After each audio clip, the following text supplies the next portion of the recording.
Et durant mes 5 années, j'étais répétiteur comme la bonne majorité d'entre nous. Donc, Ok, après mon master, je continuais à donner des cours. Et là, j'étais même enseignant vacataire dans des collèges. ok, Et parallèlement aussi, je m'étais aussi inscrit en thèse, mais ça, je comptais pas trop. ok. C'était juste comme ça.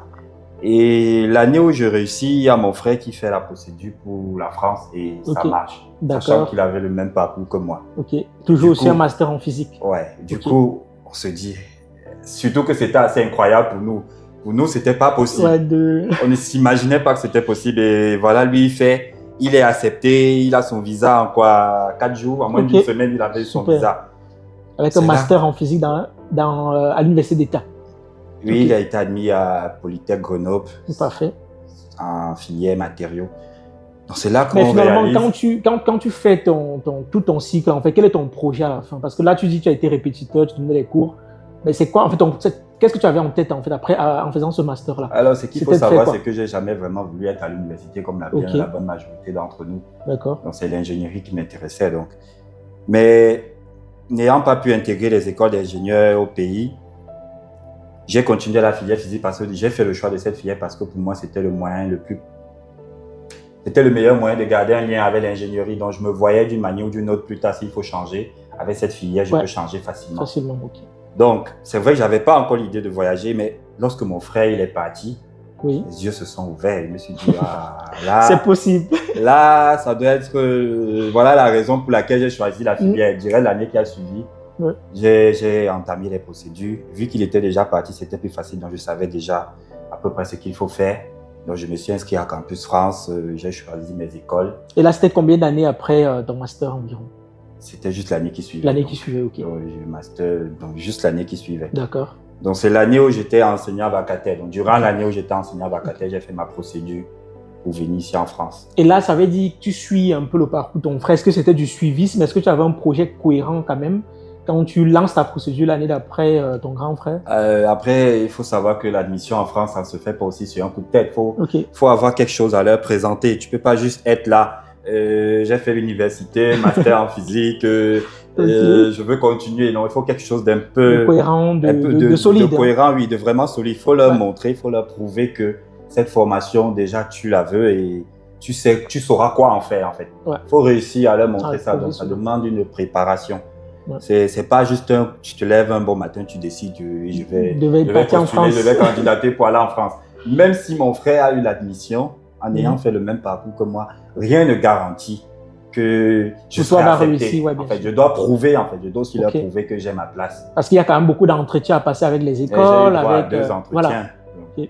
L'entretien Campus France et l'entretien avec mes Avec responsables de la filière. des écoles, ok. Ouais, donc j'ai eu à passer un entretien avec le responsable de la Ok. filière. Et là, il fallait leur montrer que Tu maîtrises. je mérite ma place, en fait, que je mérite ma place. Ok.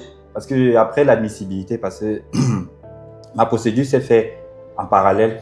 Pour ceux qui ne savent pas, quand on veut être admis dans une école du groupe Polytech, il y a la procédure Campus France. Oui. Donc, on fait comme tout le monde, on choisit les écoles, on fait l'entretien chez Campus France.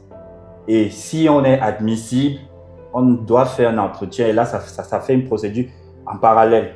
Ok. Donc, en parallèle, on candidate aussi sur le site web de De l'école. l'école. Et il y a des frais qu'il faut payer, Ok. en dehors des frais qu'on paye déjà à Campus France. Ok. On paye ces frais, bon, à mon époque, c'était 99 euros. Je ne sais pas si c'est toujours pareil. 99 euros. Tu payes ça. Ensuite, si tu es admissible, tu prends un entretien avec le responsable de ta filière. Oui. Et si à la suite de l'entretien, C'est tout est bon, concluant.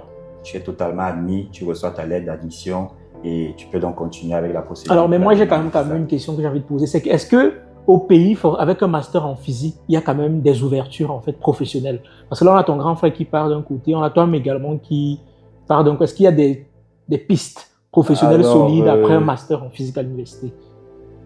C'est assez compliqué. À l'université, on n'a pas assez de possibilités quand on a le master en physique. Okay. On a le choix entre devenir enseignant vacataire dans les établissements secondaires ou alors toujours enseignant dans des établissements supérieurs ou continuer en thèse. D'accord. Les entreprises de manière directe, je crois pas que c'est pas assez, Ouais, c'est pas possible. c'est pas en très fait. évident. Disons qu'elles sont un peu frileuses Ok. à recruter quelqu'un qui n'a été que dans une université académique. Donc, ce serait peut-être possible de faire des concours d'intégration des écoles d'ingénieurs. Ouais, Oui. là, c'est possible. Mais de manière directe, je crois pas, non. Ok. C'est un peu limité. Pourtant, ici, avec le master en physique, il y a tellement de filières qu'on peut faire. J'avais l'embarras D'accord. du choix au niveau du choix des écoles. J'avais tellement de possibilités. Donc, en fait, c'est quand on sort, c'est quand on essaie de faire cette procédure, on se rend compte que notre diplôme a de la valeur. En fait. Ouais. C'est là qu'on On fait réalise beaucoup de la choses valeur du avec un diplôme. master en physique. Donc, tant qu'on est au pays avec cette vision-là, on se dit, ça ne sert à rien. Ouais. Pourtant, ça sert. Tellement. Quand j'ai choisi ma filière à Polytech Clermont, j'ai regardé, parce qu'on ne choisit pas juste au hasard. J'ai vu la filière, j'ai vu ce qu'on fait. Les matières, je me suis rendu compte que près de 50%, ça correspondait déjà. Ouais. Je me suis rendu compte qu'en fait, il n'y avait que les matières d'ingénieur, donc les filières, les matières techniques que je n'avais pas fait. Mais en ce qui concernait les matières académiques, mais c'était bon. Et je crois que c'est même l'une des raisons pour lesquelles j'ai été admis. Parce qu'après, je n'ai pas eu tellement de difficultés durant ma formation. 2 ans. Ok, donc ça veut dire que tu rejoins la France en 2020, ouais. Dans la ville de Clermont. Ouais. Et comment se passe ton intégration en fait en France? Comment est-ce que tu jugerais en fait le premier mois? Est-ce que c'était difficile, la chambre, le logement, le social? Alors, j'ai eu une chance quand j'ai été admis, c'est que l'école m'a directement proposé des logements. Ok. À ce moment-là, je ne savais pas trop ce que ça signifiait. C'est arrivé sur place que j'ai compris la chance dont j'ai bénéficié parce que c'est vraiment difficile d'avoir un logement. Ouais. Donc, côté logement, ça a été facile. L'école m'a proposé un logement, j'ai choisi, c'était au Crous et c'était même à 15 minutes de l'école. Donc, carré, tranquille, pas besoin de se déranger. Ouais. De ce côté-là, ça va. C'était très facile. Et là, tu dis c'est une chance. Ça veut dire que tout le monde n'a pas la possibilité de bénéficier de ce soutien de l'école-là. Ah oui, j'ai été admis et arrivé sur place. Il y en a qui ont aussi été admis, mais ils ont été surpris de constater que moi, j'ai eu la proposition d'un logement. Pourtant, eux, ils n'ont pas eu cette proposition. Okay. Donc, ton intégration côté logement était plutôt OK.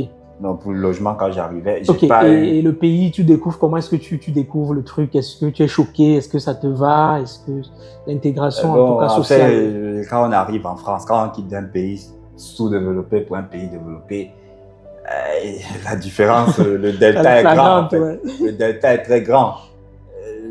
L'environnement est totalement différent. L'état des routes, l'état des bâtiments, l'état de la technologie et tout. Ouais. Donc, c'est presque comme si on part dans un autre monde. On se pose la question, mais est-ce qu'on vit sur la même planète? C'est presque comme s'il y a une autre planète qui s'appelle Europe ou bien une planète étranger.